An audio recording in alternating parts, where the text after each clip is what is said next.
Welcome back YouTube, welcome back to another Honkai Star Rail reaction video.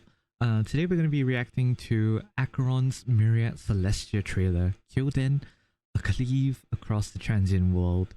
You might notice that this video is going to be a little bit longer than what the actual trailer is about, but that's because from what I've seen on Twitter and whatnot regarding ACHERON's trailers is that she does have a bit of a Honkai Impact 3rd references to it. And you guys know me, I've only played Genshin, I've only played Star Rail, I've not played Honkai Impact 3rd. As such, following this video itself, we're going to be reacting to this one, ACHERON Backstory by Cat with Blue Hat. Apparently there is a lot of lore in this one, so I'm just going to sit back, relax and enjoy and commentate on whatever I find interesting. But yeah, let's see what this trailer is about and how ACHERON is portrayed.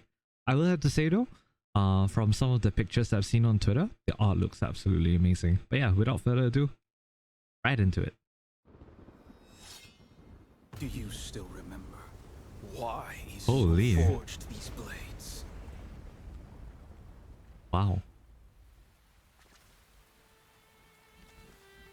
Because in times past, when the Yao Yorozu no Kami descended here, Damn. they brought death and disaster on this world and its people. Oh, To save the world, horns. Izumo splintered 70,033 blades and forged them into the 12 Sentinels. Ooh, wow. The first was truth, forged by the Sovereign of Revelation. It could teach mortals the way of the law and create miracles from the deconstruction of all things. The second was Wow. sky, forged by the eternal zenith. It could form a barrier from the firmament and prevent the innumerable gods of misery from passing through. Wow. The third was howl, able to summon lightning to rend the heavens and meteors to rain down divine punishment. The fourth was mist, able to break earth and tear cloud with biting wind and rain. The fifth was frost, freezing the land in an instant. The sixth was fate, the restless cycle of life and death. Oh, the Then death there was flowers. flare, thought, root, form, bind, maw. With those sentinels, we seized on tomorrow's expectation, winning victory after victory, until... All of them were broken. Oh. The price of every victory was a world in its entirety. And in the end, that entirety was lost. Oh. And so Izumo splintered 12 sentinels and forged them into 2 bearers. The first was origin. The second was end. Oh, wow. The world forged 70,047 blades, and only one could save Izumo. That's But you insane. and I both know the road to salvation does not Holy. exist. There is no trace of tomorrow. Resisting the Kamigami, humanity will eventually become Oni. We pawned everything, all for the destruction of 2 worlds. In times past, Takamagahara, upon which the Kami descended, was surely as beautiful as Izumo. Oh. So, do you still remember why Izumo forged these blades? Wow. Because of the lie. An end that never existed. We long since strode into their shadow. Each step forward one that we can never walk back. Until the last blade is forged into... not. Oof. The way the music cut out. Wow.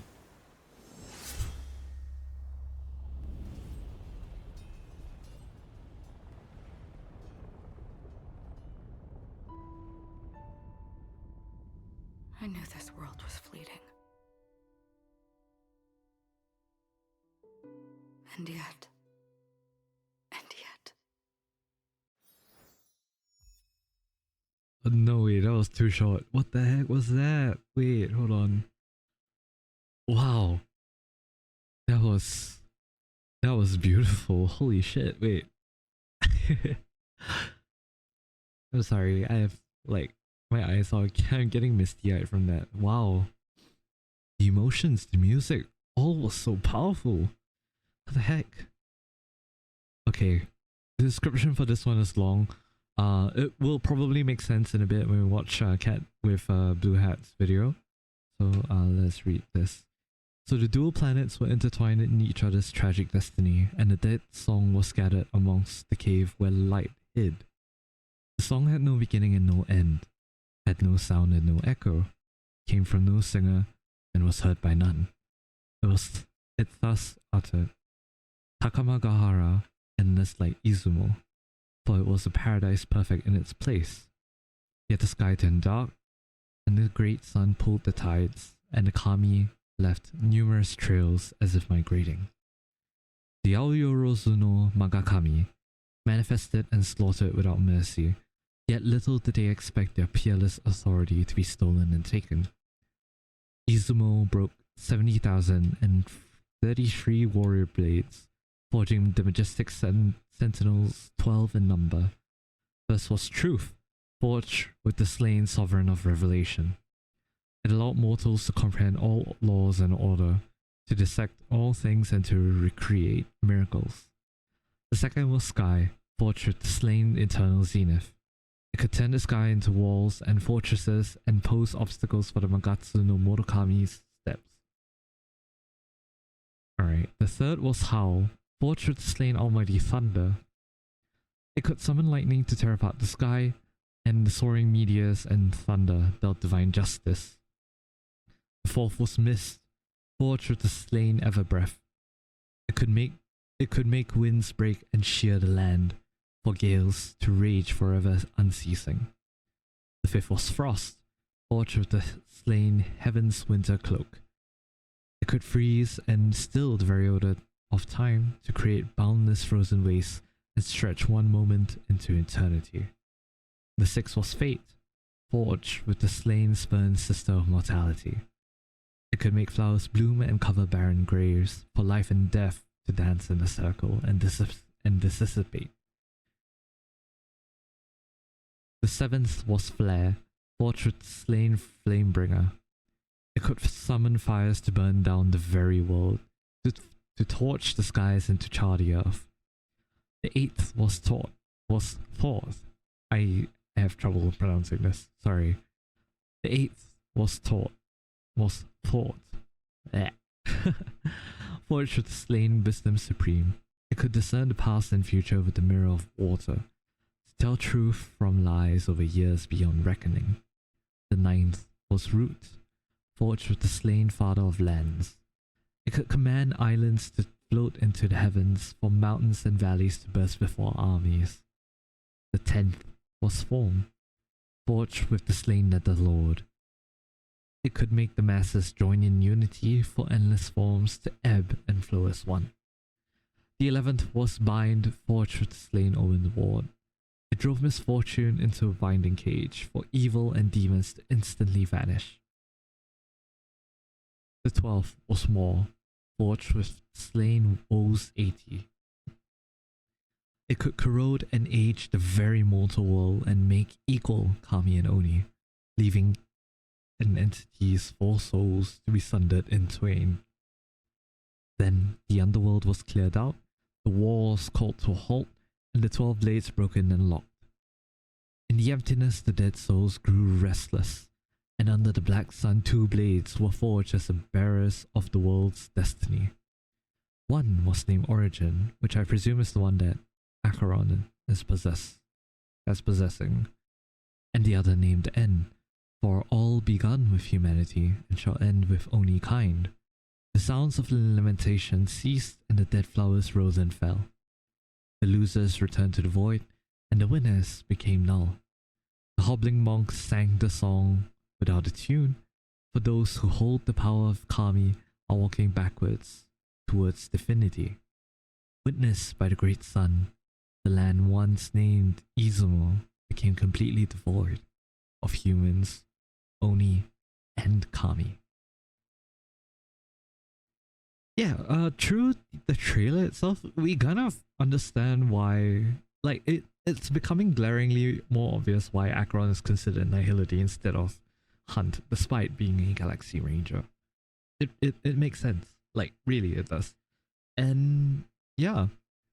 So a couple of things that I'm seeing in here. Okay, this is without any kind of like other context. So like I don't have any Honkai Impact 3rd context.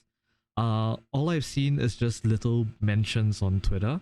I've seen some people mention that the 12 elements that were talked about here were relating to the Hershers in Honkai Impact 3rd. I've yet to play Honkai Impact 3rd. Yeah, but apparently that has something to do with that. And yeah, apparently Acheron is supposed to be sort of like a variant of Raiden Mei and Raiden A. From what we've seen, like, you know how there exists a Bronya in Honkai Impact 3rd, and now we have a Bronya in Honkai Star Rail. I have a feeling it's something similar to that, but I have no idea. But yeah, we're going to react to the Acheron backstory explaining Kyoden, a cleave across the transient world Honkai Star Rail lore by Cat with Blue Hat, because I genuinely do not know I do not know any Honkai Impact 3rd lore, and I would like to understand more behind Acheron's backstory. So yeah, let's go right into it. Yeah, it would seem to be that way. Alright, it's a bit loud for me. Sorry. How Acheron became an emanator. I see. Okay.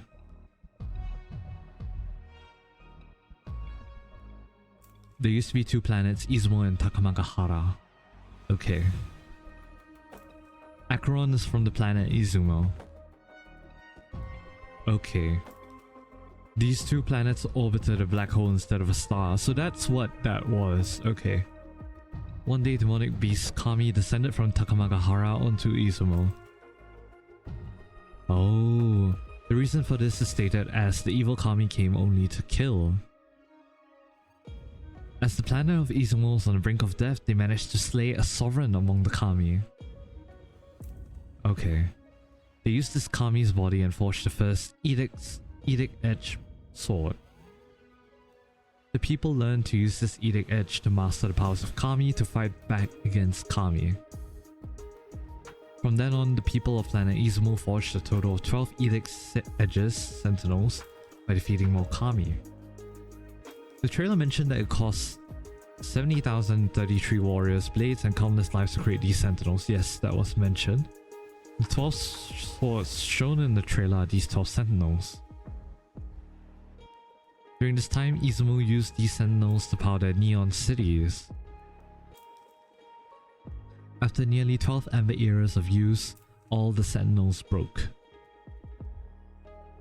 It was at a time when the wars came to a halt and the world was empty with dead souls. Acheron was around. The last of the two blades were forged as bearers of Izumo's destiny. Origin and end. So is Acheron the sword? No, Acheron's holding the sword. However, they too were broken in the end. Yeah, okay, gotcha. With everything lost, the maiden was left with one last blade, her life.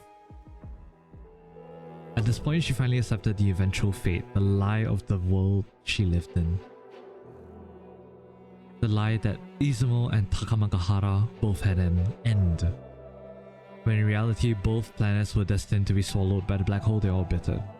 That makes a lot of sense. It was an unchangeable truth of her world. All the suffering her planet endured amounted to nothing, as this was inevitably the way it should end. It would end. In Izumo's final moments, the maiden's last blaze, life forged into naught. The nihility. I see. As she slashed it against the fate of her world. With none of the people she knew and loved alive anymore, she gave up on life and embraced nihility, and possibly becoming a self-annihilator in the process. It could be said that her Sword of Naught/Nihility was created by her drawing powers from the Eon of Nihility. Perhaps the black hole was the dual planet's orbiter was IX, Eon of Nihility from the start. And the reason why they made her into an emanator was due to her life becoming naught. That makes a lot of sense. It is also implied that Takamagahara/Takama Divine used to be a planet with neon cities as well. It could be that Kami invaded Takama Divine first, then spread to Izumo. Fair enough. At present, none of the two planets exist as they were both swallowed by the black hole. Now, let's take a look at the main Honkai Impact 3rd references in this trailer. Yeah, so this is the missing I believe, according to what the devs mentioned in the 2.1 live stream, is that if you know Honkai Impact 3rd, there are of course bonus Easter eggs that you might see in that are references to Dario. Obviously, given the fact that a lot of characters have crossed over, we of course will be able to observe some similarities, some differences and all that. So I think it's good to that for a player like me that has no Honkai Impact 3rd references, like has no Honkai Impact 3rd lore, like I don't know anything about the lore, to be able to really just you know, have a to be able to understand at least a little bit better about the context behind some of the references. So yeah, let's see what is up ahead. The trailer itself shows an alternate HI tree-like world that failed to defend against Honkai, Kami, which results in one of the main protagonists of Honkai Impact 3rd-like world to be alive. The 12+2 Sentinels are references to Hershers/Divine Keys, one that can use Kami in order of their appearance in Honkai Impact 3rd. Okay. However, Nihility is not something that existed in HI3 and is where the story differs in HSR. Thanks for watching. I see. Okay. Oh, that's interesting. Is there anything else? Alright, thank you Cat with Blue Hat for the video. That was very interesting. Personally, I thought that the Honkai Impact 3rd reference was going to be a lot more, but it seemed that it really just stopped at the 12+2 Sentinels that refer to the Hershers/Divine Keys. I can never pronounce this word right. I keep pronouncing it as Hershers, and I know that's wrong. But yeah, that is going to be the reaction to the Myriad Celestia trailer, Kyoden and Cleave across the Transient World, and ACHERON backstory explaining Kyoden and Cleave across Transient World by a Cat with Blue Hat. This is overall very interesting. All of the depictions and ACHERON's backstory really paints a very grim picture of what she has went through, along with all of the suffering, only to, you know, figure out that everything is just for naught, which is quite sad. And yeah, so this of course raises a bunch of questions about ACHERON's character in game, given that, you know, we've always thought of her as like a Galaxy Ranger, and we know that Galaxy Rangers are, I'm not sure if we know that they're all emanators, but we know that ACHERON is an emanator, possibly of IX. But as for, is it me, or has ACHERON been shown to be like sort of now, you know what? I think I'm speaking out of my ass. Never mind. I'm gonna just stop talking here. Feel free to correct me on anything that I've said in the comments. Clearly, I do not know enough about the lore. I need a more deep dive into this, which I will have some other time, perhaps when I'm more free. And so sorry for this reaction for coming out really late. This is also because of the fact that over the past few days I've just been swamped with work and life, and everything is very heavy. But we should be getting back up to speed really soon. So yeah, I hope you guys enjoyed, and yeah, next video coming out will be ACHERON's trailer, so keep a lookout for that. And good luck to all of your pools, because right now, I don't know if you can have a look at the time at the bottom there. Yeah, it's like what? It's almost 5 a.m. where I'm at. So it's almost 5 a.m. on patch day, so maintenance is starting soon, so good luck for all your pools. Remember to claim all your Stellar Jades if you haven't done already, if you're seeing this video a bit late. But yeah, I'll see you guys in the next video. Thank you all so much for coming, and have a good day ahead. Bye!